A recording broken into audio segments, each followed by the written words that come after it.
Reviews of books I haven't read in years. Okay, so this one's going to be a bit different. The White Dragon by Anne McCaffrey.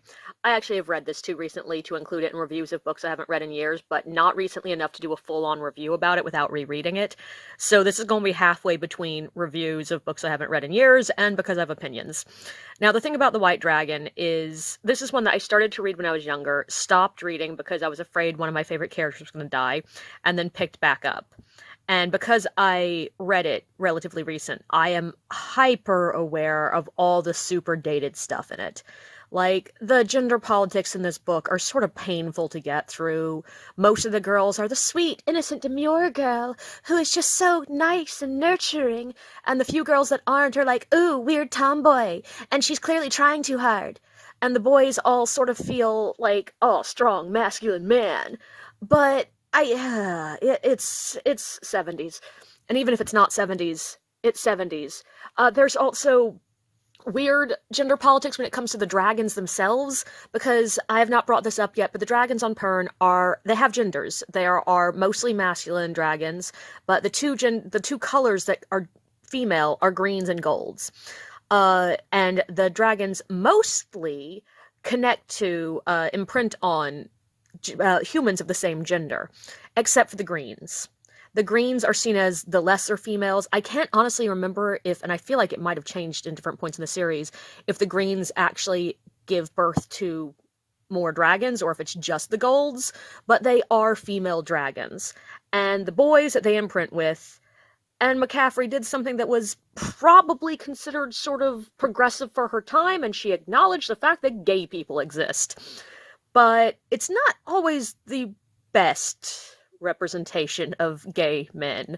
The Green Dragon Riders are shown as flighty, slightly flirty.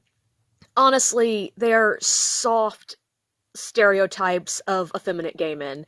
Like, they're not hardcore, they're never downright offensive, but they're not the greatest representation. And also, they almost never are, like, even named characters. I think, like, the entire series, there are, like, 4 named Green Dragon Riders, and one of them is a girl. She's the first girl to imprint on a green dragon in however many centuries it's been since the dragons were created.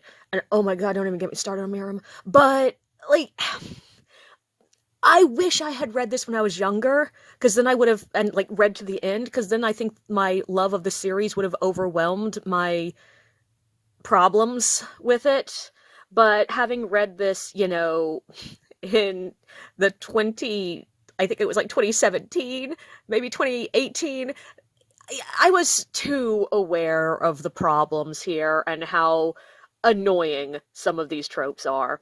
That being said, my bigger problem with Anne McCaffrey's series, she knows how to start a series really, really well, but I'm not sure she ever knew how to end a series.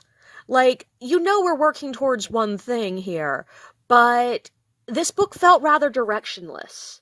It felt like the big climax of the book was sort of just thrown in there to make the book have an ending, and it's way too big of a story for one book, but objectively it's sort of not. They could have included, like, the next couple of books in this one and just gotten to the conclusion of the series, which, by the way, I have never gotten to the conclusion of the series.